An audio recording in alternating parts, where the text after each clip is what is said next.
So it's Friday, and that means it is one of our Ask a Life Coach episodes. In this episode, we are going to be talking about what to do when no one does what you ask them to do at home. No one cleans up after themselves. That's what we're going to be talking about. And actually, my answer might surprise you because my answer really is rooted in the idea that there is no right answer here. At least that's what I believe. So, if this is a struggle that you have, make sure you tune in to this episode of the Intentional Mom Podcast. Let's dive in. Well, hey there, I am Jennifer Roskamp, a certified life coach and homeschool mom of 9 who is passionate about helping women just like you embrace the here and now while also being focused on creating the life you actually want. In reality, it's not about thinking life will get so much better or so much easier when you fill in the blank. Let's work on creating a life you love now. So let's dive in and get started on redefining Supermom to be someone who is present, intentional, and content rather than perfect in our homes, in our lives, and in our own skin. Let's get started. This is the Intentional Mom Podcast.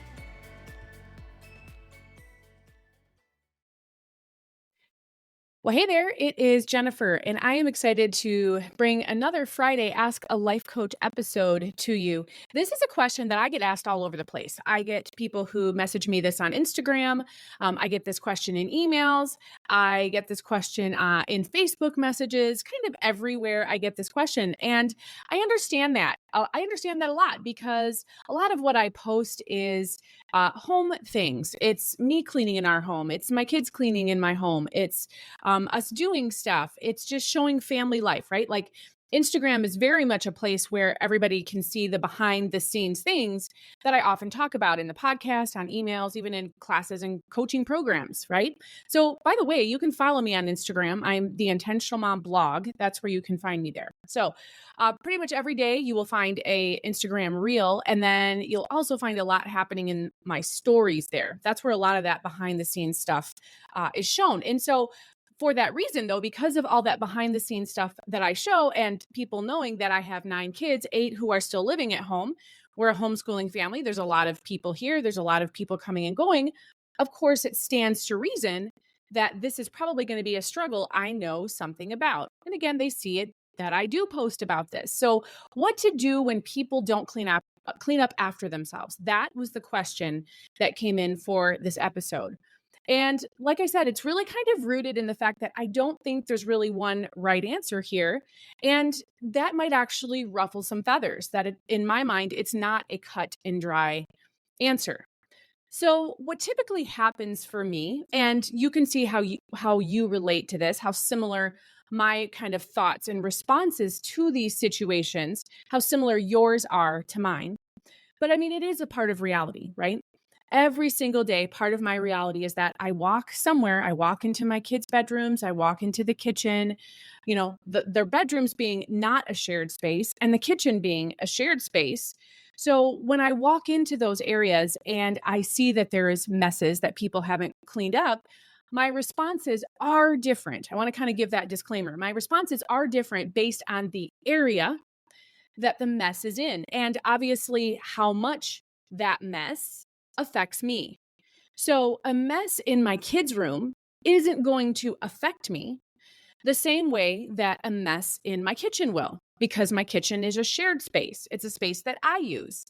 I don't really do a whole lot in my kids' rooms. I do next to nothing in my kids' rooms, unless it's that time of year where we're swapping out clothes or I'm helping my kids, reorganize something in their rooms, or maybe we're just cleaning alongside each other, which happens occasionally. It's not a place that I spend a lot of time. So I wanted to kind of give that disclaimer because that is something that should factor into how you would like to respond when people don't clean up after themselves. For me, I'm not going to respond. It's not going to, because it doesn't bother me as much when it's in my kids' room as opposed to my kitchen. Well, it depends on how after them I get, right? How upset I feel is going to depend on where it is, and therefore it's going to tailor my response. So let's discuss, let's first of all take the messes that don't affect me a whole lot off the table. When we're talking about kids' rooms, we're talking about their schoolroom, we're talking about the music room downstairs where they practice their instruments. Now, that room also is a guest room. It is a guest space. We've got the guest bed and all of that stuff in there. So when we're having guests coming over soon, that changes things a little bit. But for the most part, my kids are really the only ones who are using that particular space. So when it's these spaces that don't really affect me a whole lot, it tends to, again, not really bother me, aside from the fact that, look, one of our house rules and expectations is that you live here. You're provided with a nice home. You're provided with a nice life. Is it everything you would love for it to be and choose for it to be? I'm sure there are I'm sure there are ways that our kids I'm sure there are things our kids would rather have be a little bit different. But for the most part, I remind them of these things. And I remind them of the fact that these are your areas to take responsibility for. And really, it's a conversation opportunity as I see it, which is, we work hard for the things that we have in this family. Your dad works hard, I work hard, and you guys work hard really at meeting your responsibilities as well. And a way that we can, respect one another and this home that we share is to meet the expectations and responsibilities that we each individually have. I remind my kids of things like, you wouldn't like it if my responsibility is to take you to and from practice every day. If all of a sudden I decided, you know what, I'm kind of going to slack off in that responsibility for a while. I said, you wouldn't like that either. And so it gives me the opportunity to, again, kind of relate what they are doing onto a scale, into a situation that is more relatable to what it would look like in their life. Sometimes I will also point out things like, it feels disrespectful to me. If your intention isn't for me to feel disrespected by you, then you will want to change this. Because when I come up here and your room looks like a literal disaster and I can't find the floor, essentially what that's telling me is that your dad and I, and this home that we work for and have worked for really hard for, just doesn't matter. And you feel as though you can treat it however you want. We talk about an attitude of entitlement and how that's not going to be a helpful or useful attitude for them to have in life. And so it really, when it's in these unshared spaces that don't really bother me a whole lot, it really becomes a conversation opportunity for the most part. And I often will give them some sort of deadline to meet. Really, the requirement is before I take them to their favorite activities on Wednesday, I'm going to give your room a walkthrough. And if it's not acceptable to me, notice I said acceptable, not perfect. If it's not acceptable to me, then you'll have to stay home and make it acceptable until I'm willing to take you. And of course, these unshared spaces also do make it into the rotation of our home reset that we do predominantly on the weekend. We do some cleaning tasks throughout the week too. And I've got episodes here where we talk about that. I talk about that a lot in my coaching program and classes and courses, our home reset. So it isn't something that they have planned touch points, my kids do, with these areas that they're more in charge of. But again, sometimes they just don't meet the expectations. So when that happens in an unshared space, it's an opportunity to have a conversation like that. Sometimes give them some sort of deadline and what the expectation is. And yes, there have been times where they have been late because they have been their rooms have not passed acceptable inspection and they have to stay home and clean them. There has also been times where when I specifically told my kids, I need this cleaned up tonight or whatever it might be, and I get up in the morning and I see that it's not, well, there have been times where when I get up at 5 a.m., I have hauled my kids out of bed at 5 a.m. to say, oh, it looks like you didn't finish this. Now you're going to have to finish this because, well, I'm up now and I'm realizing you didn't take care of this. So again, this isn't really an episode that's about parenting. You have to parent in whatever way feels best to you. But I tend to lean more on the side of reality consequences and that sort of thing. And if you didn't clean it up last night, well, I guess that means you're going to have to clean it up now. And if you didn't meet the expectation of this will be cleaned up before we leave on Wednesday, well, I guess you're going to have to clean it up before we leave on Wednesday.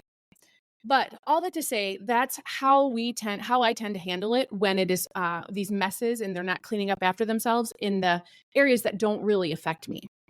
So let's get to the areas where it really does affect me. In reality, when it's at my kitchen, my living room, my entryway, even my car, that's another real point of contention, right? Who is it that trashes my car? It's not me. Yet my car is always trashed, right? Again, we have that figured into the home reset, but when these messes are in these areas, it does upset me. My responses to it is I feel like noise is happening in my brain. That's kind of what chaotic messes do. Of course, there's frustration in there too, especially because, when someone comes in and makes a mess in the kitchen, the expectation is you're going to clean that up. So there's the frustration. There's maybe the annoyance of the fact that I was going to come into the kitchen and make a meal, and now I've got to sit and, find the person who made this mess, get them to clean it up. Annoyance, things like that creep in. Also, those are like the physical responses, the things that I think and feel. And of course, it's frustrating, right? I think things like, why don't my kids respect me? Why couldn't they find the time to do this? They've only seen me model cleaning up after themselves and being responsible. Not that I'm perfect at it, but if they asked me to do something, I don't just usually not do it, right? So these are the types of thoughts that I'm having. And so these messes, when they're in these shared areas, realistically, they really kind of drive me insane. And sometimes I clean them up, but sometimes I don't. And that's where the ruffling of the feather part come in. And this is going to upset some people, is sometimes I actually do clean up these messes. And again, honestly, I don't think either approach is right. You may have seen on Instagram where I put a sticky note on the backsplash behind my stove. My stove, I'm usually the one who cleans it. It's part of our, again, home reset. Or if I ask someone specifically to clean it, they will do it. But a lot of times I clean it. I'm kind of particular about it. I really don't mind doing it. But again, there are those times where I will assign that task to someone else. And someone had used the stove and I had just cleaned it like the day or two before. And my stove was an absolute mess. And it really was an absolute mess because of carelessness. Things were just spilled all over it. I think it was a couple of different meals that kind of created the mess, but there were a couple of different messes on the stove. And I came in to use my stove and I was so frustrated by it because I had just seen it. And I've also had the conversation with my kids where it's like, if you make a mess, you clean it up after yourself. Someone had clearly, or maybe two or three someones had clearly made this mess and left it. And another conversation I've had with them is how much easier it is to clean the stove if you clean it right after it happens. It's much easier than if it sits there and it gets cooked on and cooked on and cooked on. So knowing that these are conversations that we have had, I was very frustrated by the fact that my stove was an absolute mess. And so I thought about, should I clean it? Do I feel like cleaning it? And I decided, you know what? I don't. But I didn't want the stove to be used anymore because it was to the point where, again, I know that using it is going to make cleaning it even harder. So I posted a sticky note that said, do not use on the backsplash.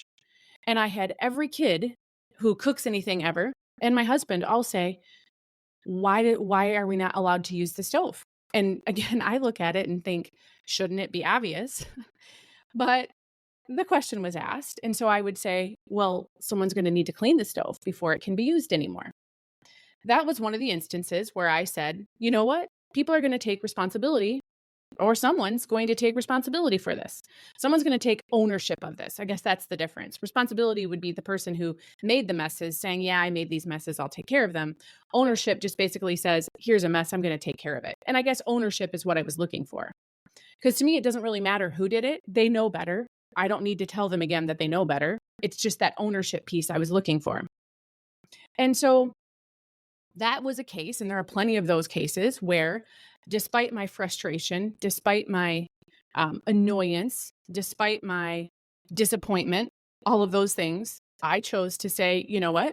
I'm just going to look the other way and somebody's going to have to take ownership of it. It's not going to be me. And then there is a time, though, where I will clean up messes for my family.